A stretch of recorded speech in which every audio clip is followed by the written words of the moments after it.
함께 하나님 말씀 살펴서 보도록 하겠습니다. 오늘 하나님께서 우리에게 주신 말씀은 에스라서 8장 1절부터 20절까지의 말씀입니다. 8장 1절부터 20절까지의 말씀 제가 봉독해서 읽도록 하겠습니다. 아닥사스다 왕이 다스릴 때에 나와 함께 바벨로니아를 떠나서 이리로 올라온 각 가문의 우두머리와 그들의 계보는 다음과 같다. 비나스 자손 다른 가운데서는 게르솜이요, 이다말 자손 가운데서는 다니엘이요, 다윗 자손 가운데서는 스가냐의 아들 핫두스요, 바로스의 자손 가운데서는 스가랴 및 그와 함께 등록된 남자 150명이요, 바암모함의 자손 가운데서는 스라히야의 아들 여호네 및 그와 함께 등록한 남자 200명이요, 삿도의 자손 가운데서는 야하시엘의 아들 스가냐와 그와 함께 등록된 남자 300명이요, 아딘 자손 가운데서는 요나단의 아들 에벤 및 그와 함께 등록된 남자 50명이요, 엘람의 자손 가운데서는 아달리아의 아들 여사와 그 및 그와 함께 등록된 남자 70명이요, 스바디아의 자손 가운데서는 미가엘의 아들 스바디아 및 그와 함께 등록된 남자 80명이요, 요압 자손 가운데서는 여엘의 아들 오바댜 및 그와 함께 등록된 남자 280명이요, 바니 자손 가운데서는 요시바의 아들 슬로못 및 그와 함께 등록된 남자 160명이요, 베베 자손 가운데서는 베베 아들 스가랴와 및 그와 함께 등록된 남자 218명이요, 아스갓 자손 가운데서는 학가단의 아들 요하난 및 그와 함께 등록된 남자 110명이요, 아도니감의 자손 가운데서는 남은 아들들 곧 엘리벨랄과 여우엘과 스마냐 및 이들과 함께 등록된 남자 60명이요, 비고의 자손 가운데서는 우대와 사본 및 이들과 함께 등록된 남자 70명이다. 나는 사람들을 아와 강에 불러 모으고 거기에다가 장막을 치우고 사흘 동안 묵으면서 그곳 모인 사람들을 살펴보았다. 백성과 제사장 가운데에 레위 사람은 하나도 없었다. 그래서 나는 지도급 인사인 엘레셀과 아리엘과 스마야와 엘라단과 야립과 엘라단과 나단과 스가랴와 무술람과 학자인 요아립과 엘라단을 불러서 가시베아 지방의 지도자 이또에게 보냈다. 나는 그들에게 이또와 가시바 지방에 사는 성전 막일꾼인 그의 친족들에게 부탁하여 우리 하나님의 성전에서 일할 일꾼들을 데려오라고 하였다. 하나님이 우리를 잘 보살펴 주셔서 갔던 이들이 사람들을 데려왔다. 그들이 데려온 사람들은 레위 아들들이며 이스라엘의 손자인 마을리 자손에서 아주 유능한 인재인 세리베와 그의 아들 및 친족 18명과 하사베와 무라리의 자손 가운데서 여사야와 그의 형제들 및 그들의 아들들 20명이다. 이 밖에서도 성전 막일꾼 220명을 데려왔는데 이들은 다윗과 그의 관리들이 레이 사람을 도우라고 임명한 성전 막일꾼이다. 이들이 모두 등록을 하였다. 아멘. 오늘 함께 살필 말씀의 제목은 영적 민감성을 기르는 방법입니다. 이 민감성이라는 것은 나의 현 상황이 어떤지 알려주기도 하고 때론 잘못된 상황이 다가오면은 그것을 알아차려서 벗어날 수 있게 도와주기도 합니다. 이런 상황이 닥쳐올 때 민감성이 있는 사람들은 피하겠지만 그렇지 못한 사람은 화를 입을 수도 있겠죠. 영적인 민감성도 마찬가지입니다. 영적인 민감성은 하나님을 벗어난 마음이나 신앙의 모습이 있다면 우리에게 경고를 하기도 하고 다른 한편 하나님의 은혜가 어떤 것인지 발견해주게 도와주기도 합니다. 오늘 말씀 가운데 에스라와 이스라엘 백성이 이런 영적인 민감성을 보여주게 되는데요. 우리 함께 말씀을 묵상하며 우리의 신앙 가운데서도 하나님을 바라도록 하는 이 영적인 민감성이 커지길 소망합니다. 그렇다면 어떻게 영적인 이 민감성을 기를 수 있을까요? 영적인 민감성을 기르는 것, 첫 번째 방법은 점검하는 것입니다. 말씀을 통해서 점검하라. 영적인 민감성은 나의 상태를 점검하는 것에서부터 시작이 됩니다. 그것도 말씀으로 기준으로 점검을 할 때 자세하고 또 정밀하게 발견할 수가 있습니다. 오늘 말씀의 첫 부분에서는 예루살렘에 돌아온 사람들의 명단이 나타나는데요. 그 가운데에서는 족장도 있었고 또 왕족도 있었고 일반 백성 등 다양한 사람들이 있었다라고 합니다. 에스라가 강가에 천막을 치고 또 이렇게 모인 사람들을 3일간 둘러보면서 어떤 것이 부족한가 이렇게 살펴보게 됩니다. 이때가 이스라엘 백성이 두 번째 귀환이었는데 두 번째 귀환할 때까지 발견하지 못했던 가장 중요한 부분을 발견하게 됩니다. 바로 이들 가운데에 레위인이 없었던 거죠. 지금 현재 성전을 세워 나가며 귀환하는 것 주된 목적 자체가 하나님께 예배 드리기 위해서 귀환을 하게 되는 것이 주 목적인데요. 이들 가운데에 레위인이 없습니다. 마치 떡이 없는 떡볶이나 팥이 없는 찐빵처럼 예배의 가장 중요한 사람인 레위인 자체가 없는 상황인 것이죠. 그렇다면 이전 이스라엘 사람들은 이러한 부분을 점검하지 않았던 것일까요? 그렇지 않습니다. 이들은 귀환하며 여러 부분에 점검하면서 출발을 하지만 점차 그 기준을 하나님의 말씀과 뜻에 두지 않았습니다. 하나님께서는 제사의 일을 이 레위인을 통해서만 드릴 수 있게 말씀으로 정해 두셨습니다. 사람의 기준이 아니라 하나님의 기준 또 하나님의 방법으로 예배할 수 있게 정해 두신 것이죠. 그러나 이스라엘 사람은 이 하나님께서 정해 주신 말씀보다 자기의 생각과 또 자기의 어떤 편의를 기준으로 두었습니다. 그렇기 때문에 먼 길을 이동을 해도 기업을 상속받지 못하는 이 레위인들은 이동하겠다라는 생각을 하지 않았고 나머지 사람들도 이 굳이 레위인이 아니어도 얼마든지 제사를 드릴 수 있겠다라고 이렇게 판단을 해서 레위인이 없는 것에 대해서 별 신경을 쓰지 않았던 것이죠. 이처럼 하나님과 하나님의 뜻과 말씀으로 기준을 삼지 않으니 영적인 판단력 자체가 흐려지게 되었습니다. 출애굽 때에 아론의 아들들이었던 이 나답과 아비후는 레위인이라는 직분을 가지고 있었는데요. 레위인이었지만 하나님께서 말씀하지 않는 그 불로 향을 피우다 죽게 됩니다. 말씀을 벗어나서 나의 기준으로 생각했기 때문에 어리석게 보이는 선택을 하게 된 것입니다. 성도 여러분, 이처럼 우리의 영적인 민감성은 말씀 가운데서 나의 상태를 돌아볼 때 예리해져 갑니다. 이 말씀을 거울로 비유하기도 하는데요. 우리의 영적 상태를 비춰줍니다. 거울 없이 머리를 손질하고 또 외모를 점검한다면 눈을 감고 손질하는 것과 같습니다. 이와 같이 말씀을 통해서 나의 영적인 상태를 점검할 때에 바로 점검할 수 있습니다. 바라기는 말씀 가운데 돌아보며 우리의 영적인 민감성을 키워나시길 소망합니다. 그렇다면 영적인 민감성을 기르는 방법은 무엇인가? 두 번째 방법은 하나님을 의존하는 습관을 가지라라는 것입니다. 의존하는 습관을 가져라. 습관은 내가 의식하지 않아도 자연스럽게 나온다라고 하죠. 이처럼 하나님을 의존하는 것이 또 하나님을 의지하는 것이 나도 모르게 나타나는 자연스러운 신앙의 습관이 되어야 합니다. 하나님을 의지하는 것은 내 생각과 내 힘을 푸는 것에서부터 시작합니다.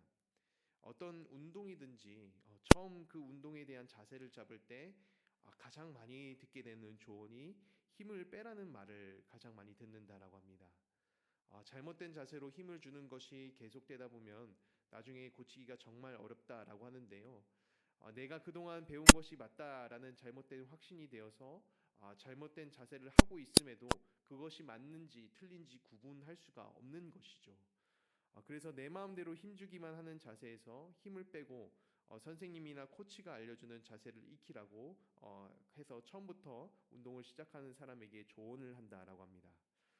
내 생각과 내 뜻에만 집중이 되어 있다면 하나님의 뜻을 발견하기가 어려워집니다. 굳게 힘을 쓰고 있는 몸의 자세처럼 이 몸의 자세가 풀리지 않는 것처럼 하나님의 뜻이 무엇임에 들림에도 내가 가진 생각에 막혀서 튕겨 나가는 것이죠.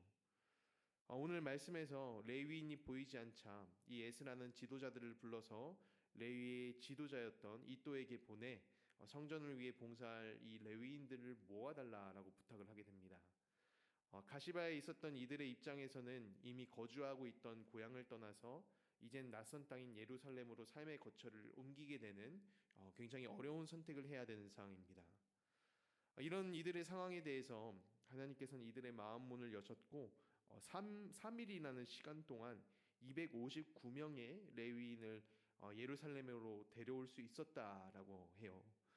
만약 이 보내진 이들이 하나님을 의지하고 또 자신의 힘대로 나의 생각과 뜻을 앞세웠다면 그 가운데서 역사하는 하나님의 손길을 발견하지 못했을 겁니다.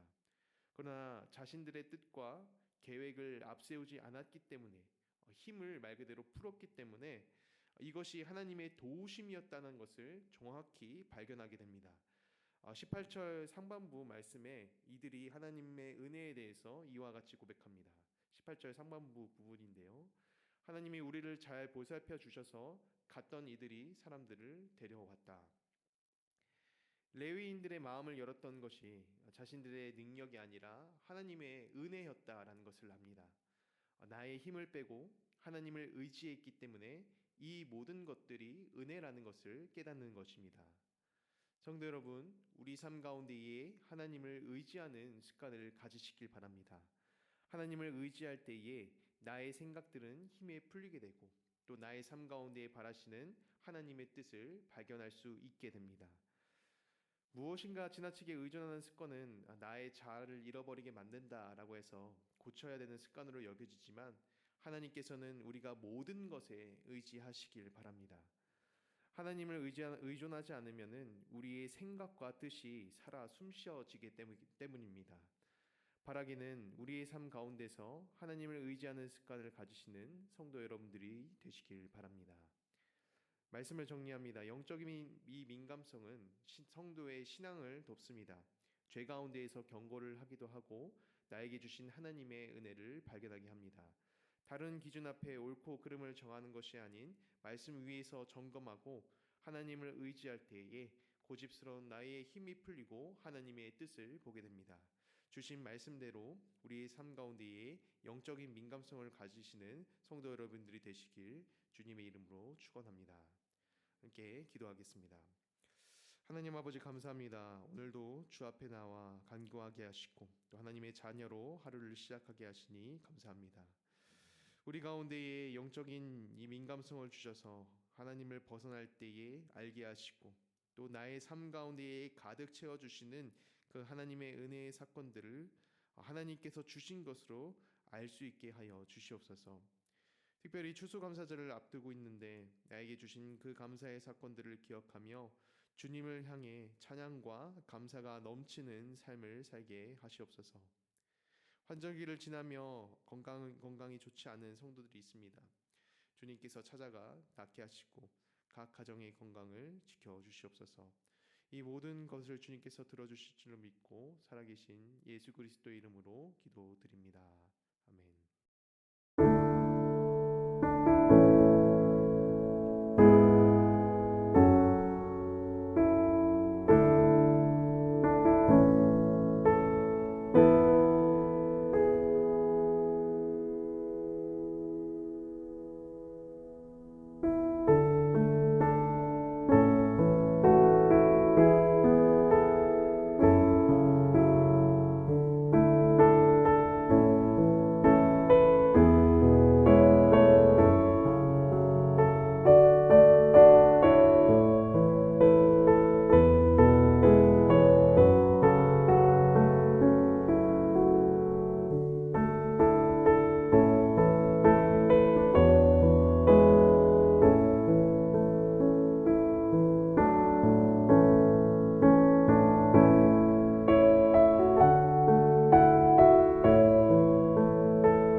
네.